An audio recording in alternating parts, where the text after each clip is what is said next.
Keputusan angkat bicara yang dilakukan Rizky Febian terkait warisan almarhumah ibundanya benar-benar mengejutkan.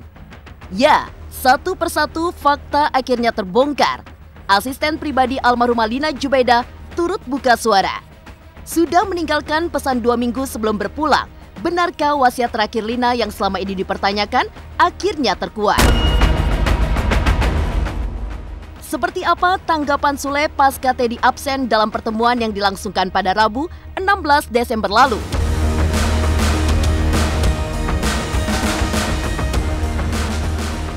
Misteri menghilangnya perhiasan milik almarhumah Lina serta sang ibu yang disimpan di dalam gentong belum terpecahkan. Bermaksud membersihkan aural Sule dari segala perhiasan yang diberikan pada Lina.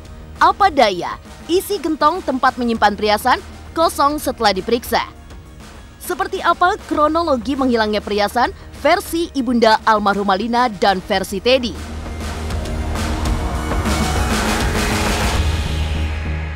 Tahun 2020 menjadi tahun tak terlupakan bagi Rizky Febian.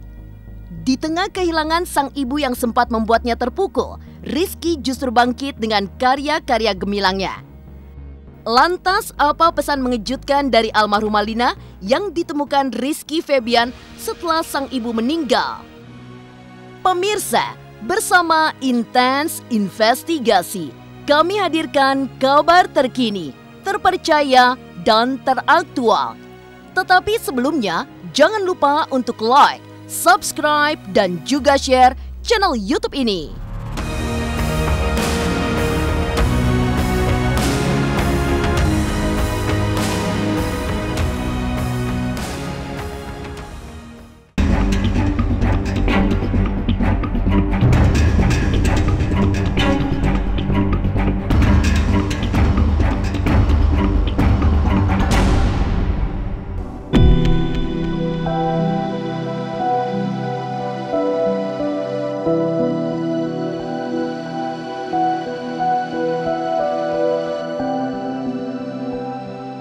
Tahun 2020 diawali dengan kisah memilukan bagi Rizky Febian serta adik-adiknya.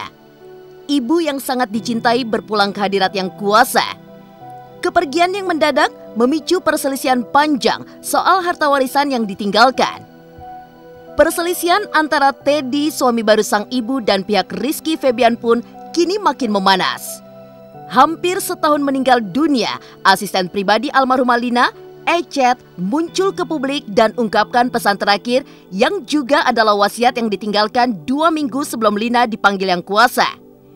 Ya, kepada Ecet dan disaksikan asisten lainnya, almarhumah meminta agar semua aset-asetnya diserahkan ke putri.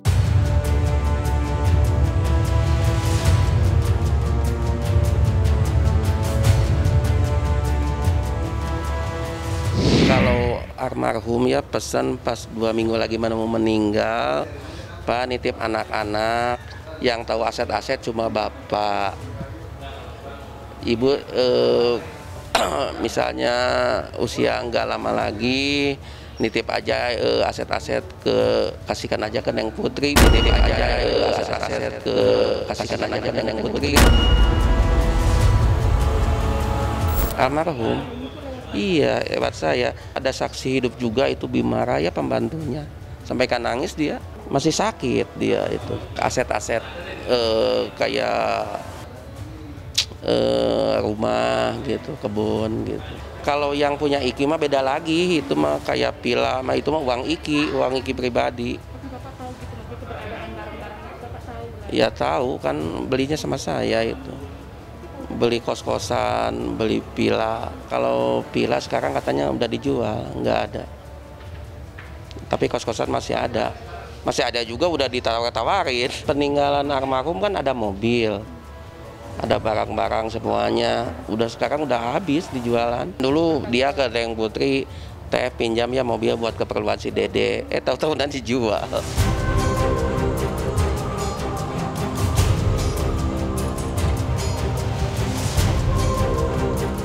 Muncul ke publik, Teddy mempermasalahkan harta warisan almarhumah Lina serta kurangnya perhatian Rizky Febian dan Putri Delina terhadap Bintang. Di satu sisi, pihak Teddy ingin masalah harta warisan segera selesai, Namun di sisi lain, Teddy justru absen dalam pertemuan yang telah diagendakan. Permasalahan tak kunjung selesai, Teddy seolah malah kabur-kaburan.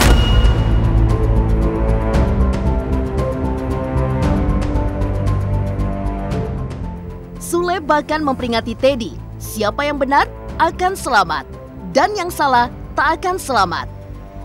Lantas, akankah jalur hukum siap ditempuh pihak Rizky Febian dalam menghadapi Teddy? Kita tunggu aja nanti itikat baiknya seperti apa kan gitu. Kan dari pengacara Iki bilang kan seperti itu. Ya udah kita ikutin aja. Ada itikat baik nggak? Gitu. Kan kemarin nggak datang, seharusnya kan datang. Kita nggak mau nuduh siapapun kalau di sini. Iki juga nggak mau nuduh siapapun, cuman mempertanyakan hak Iki mana itu aja. Kan udah ada itikat baik dari pengacara Iki juga.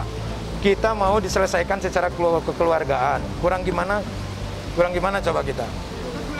Udah kekeluargaan, tinggal datang diurusin antara pengacara dengan pengacara. Selanjutnya seperti apa kan gitu. Saya pikir kita tidak perlu menempuh jalur hukum karena itu upaya terakhir lah, gitu ya. Kita tidak akan bicara itu dulu, kita akan upayakan untuk bisa selesaikan dengan baik. Tapi kita mohon kepada Pak Teddy sesuai dengan harapan Iki, Putri dan keluarga yang lain, hal-hal yang tadi dipertanyakan tolong dipertanggungjawabkan dan dijelaskan. Yang Maha Kuasa tidak akan menyiksa, tapi yang akan menghukum dan menyiksa itu perilakunya dia sendiri. Kalau dia benar selamat, kalau salah ya nggak selamat. Pesan terakhir almarhumah Lina tentang harta warisannya akhirnya terkuak. Misteri hilangnya perhiasan dalam gentong belum terpecahkan. Lantas seperti apa kronologi versi ibunda almarhumah Lina dan versi Teddy? Pemirsa Intens Investigasi, jangan lupa untuk like, subscribe, dan juga share channel YouTube ini.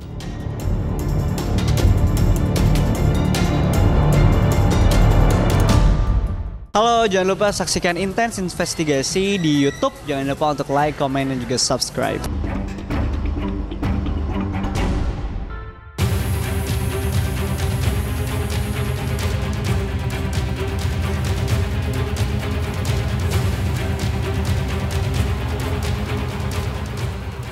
Kematian Lina pada 4 Januari 2020 lalu ternyata masih berbuntut panjang. Mulai dari permintaan otopsi hingga ribut soal harta warisan, serta sekelumit kontroversi lainnya.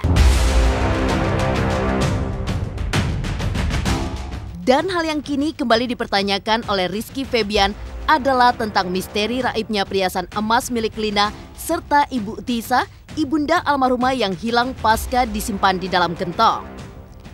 Berawal dari keinginan Teddy untuk membersihkan aura Sule pada barang-barang Lina yang kemudian dibawa ke salah satu kenalan bernama Iwan. Lina serta sang ibu pun mengumpulkan sejumlah perhiasan emas pemberian Sule serta sejumlah pakaian yang kemudian dimasukkan ke dalam gentong.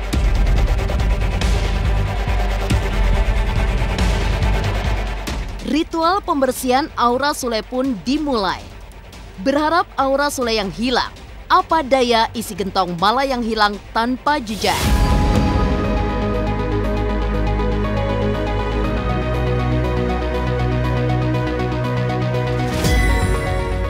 Pertama, waktu bulan berapa? Bulan 11 ya? Bulan 11. Perhiasan kan belum nikah, itu belum. Ya, anak-anak saya ke rumahnya Iwan. Pertama aku main ke rumahnya Iwan. Mama udah nggak ikut, cuman dia sudah dikumpulin gitu. Nggak tahu kata mama untuk apa dikumpulinnya. Ya itu katanya untuk mau dibersihin, untuk disyariatin katanya, kata Iwan. Biar nggak ada sangkut pautnya sama Kang Sule. Memang kan itu perhiasannya kan dari Kang Sule, uangnya mah kan. Tadi juga bilang semua barang-barang teh harus dibersihin. Itu teh bukan emas aja, cuman baju-baju juga harus gitu teh ya. Kan berhubung emas doang, dimasukin ke mama tadi beresin, masukin ke kotak. Mama punya mama kotaknya, dimasukin, udah beres. Jadi datang pulang Jumatan. Terus pada mandi berangkat jam 2 ke rumahnya Iwan. Udah dibersihin. Suruh beli gentong. Tahu untuk apanya mah nggak tahu ya, beli gentong. Nah sesudah itu beli gentong ya beli dibungkus kain katanya mah, dibungkus kain, dimasukin, ditumpangin di atas gentong.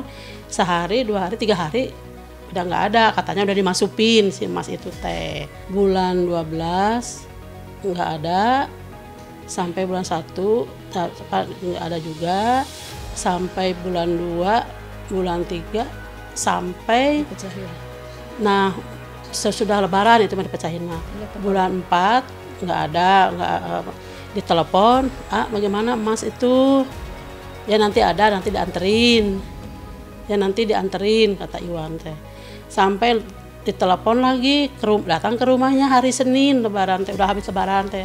Hari Senin datang ke rumahnya dia nggak ada. Yang membersihkan itu adalah namanya itu saudara Iwan.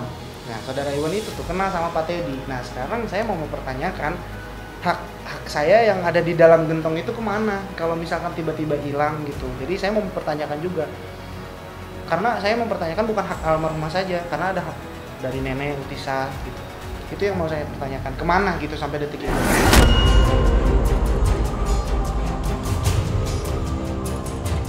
Pemirsa Intens Investigasi, entah berkelit atau memang begitulah adanya. Misteri raibnya perhiasan emas versi ibunda almarhumah serta versi Teddy bertolak belakang. Menurut pria yang suka menggunakan peci dan kacamata itu, pada saat perhiasan emas diserahkan ke Iwan, dirinya tak ada di TKP. Bahkan Teddy juga mengaku sejumlah perhiasan miliknya yang disimpan di dalam gentong ikut raib. Anehnya, dibandingkan dengan semangatnya mengejar harta warisan Lina, Teddy justru tampak tak bertindak tegas menghadapi Iwan yang diduga membawa kabur perhiasan miliknya. Enggak temen, kalau nipu masa nipu saya. Jadi itu waktu dulu kenal buat pembuatan video klip lagu Sunda gitu.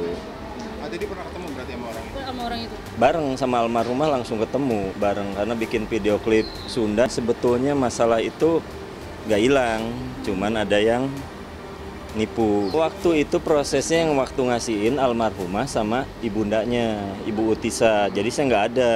Cuman beberapa bulan kemudian harusnya udah dibalikin sebulan, itu si orangnya itu nggak ngebalikin. Akhirnya saya ditugasin buat minta gitu. Sempat mau diajuin ke kepolisian, tapi kata almarhumah, udah kita kekeluargaan dulu. Itu nggak tahu, makanya yang saya tahu itu pas udah sebulan kemudian baru mana mas saya sama berlian saya juga, kan saya bawa juga dari Amerika, cuman nggak dibalikin gitu. Pas saya tagih, bilangnya mau sebulan itu udah beres di ritualinnya atau dibersihinnya gimana. Bang.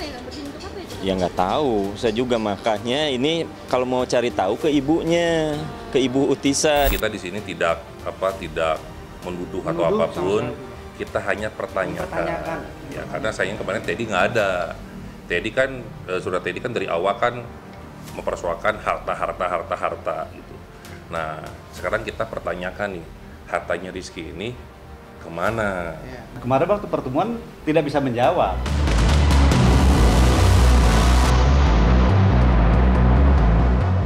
Hingga Lina meninggal, hilangnya perhiasan dalam gentong masih menjadi misteri. Lantas seperti apa curhatan pilu Rizky Febian ditinggal ibunda tercinta saat sedang berjuang memajukan karirnya?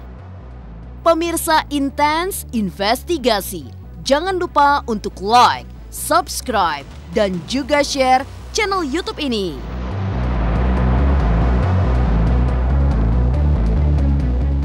Hai, jangan lupa untuk nonton Intens Investigasi di YouTube. Jangan lupa like, komen, dan juga subscribe.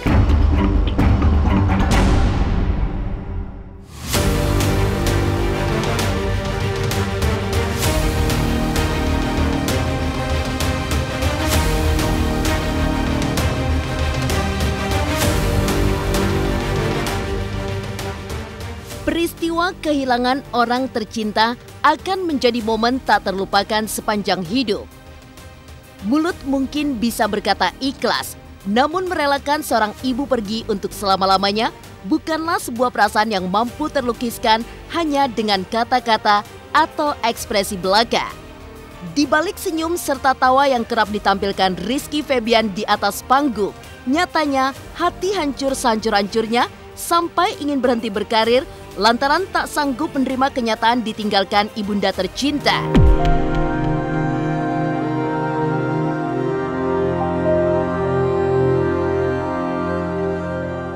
Ya, saat itu nama Rizky Febian memang sedang naik daun dan perjuangannya untuk memajukan karir masih menggebu-gebu. Kendati awal tahun 2020 dengan kisah pahit, namun akhirnya ia bisa bangkit dari keterpurukan. Suka duka dilewatin di 2020 ketika kehilangan seorang mama. Itu sangat jatuh sekali. Iki baru ngawalin karir untuk bikin label sendiri, manajemen, terus terkena berita kehilangan seorang mama. Terus saya bingung. Nah, terus saya bingung harus ngapain segala macam. Sempat ada masa di mana saya stop kayaknya udah untuk berkarir karena kehilangan seseorang yang aku cintai gitu ya saat itu. Yang membuat semangat lagi di 2020 saat itu adalah melihat sosok almarhumah kembali. Dengan omongan-omongan beliau, dengan omongan amanah-amanah dia. Jadi itu yang membuat memecut Iki akhirnya pengen ya udah Iki kerja keras sampai akhirnya dibayar tuntas oleh Allah dengan karya Iki yang direspon positif. Di penghujung aku dapat beberapa penghargaan. Itu sangat luar biasa menurut aku. Alhamdulillah momen-momen suka dan duka kita lewatin ya di 2020. Sekarang tinggal berpikiran semoga di 2021 akan lebih baik nantinya.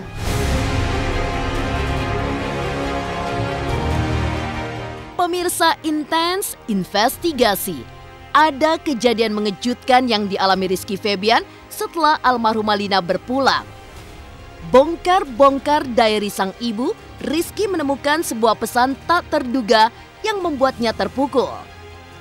Tulisan sayang yang dicurahkan almarhumah Lina pada secari kertas putih untuk anak-anaknya sangat menggugah perasaan Rizky Febian. Ada penyesalan, namun sebagai seorang pekerja seni, penyesalan tersebut dituangkan Rizky dalam bentuk karya. Tanggal 22 di Hari Ibu, aku rilis lagu yang memang aku dedikasiin untuk ibu. Aku ada buku diary yang ternyata buku diary itu dari 2006 punya mama dan baru ketemu setelah mama udah nggak ada. Kemarin kita sempat syuting video klip kan, nangis dan bahasanya luar biasa dari bahasa mama. Dan ada satu tulisan mama bilang bahwa anak-anakku, mama sayang sama kalian, mama cinta sama kalian. Semoga kalian kelak akan menjadi anak yang soleh, pintar, bijaksana, membanggakan orang tua dan negara. Dan sangat terpukul melihat bahasa seperti itu karena menyesalinya adalah kenapa saya tahu setelah mama sudah nggak ada. Itulah yang namanya penyesalan di akhir ya. Jadi sekarang bukan waktunya lagi untuk menyesali itu semua atau menangisi. Jadi terus gimana caranya membuktikan dari doa-doa yang mama doakan. Aku tuh yang selalu diingat dari almarhumah sampai detik ini, sikap dan tingkah mama kepada orang sekitar. Kebaikan dia ya sama orang sekitar, rasa tanggung jawab dia ketika kalau dia merangkul seseorang, itu yang sampai saat ini aku tanamkan, berusaha untuk pengen jadi kayak dia, selalu tersenyum sama siapapun gitu. Gak pernah ngomongin orang mama tuh maksudnya tuh. Ketika dihujat atau dijatuhkan sama seseorang lebih baik diam. Itu yang sedang aku pelajari, gimana caranya sikap-sikap yang seperti itu yang harus aku punya.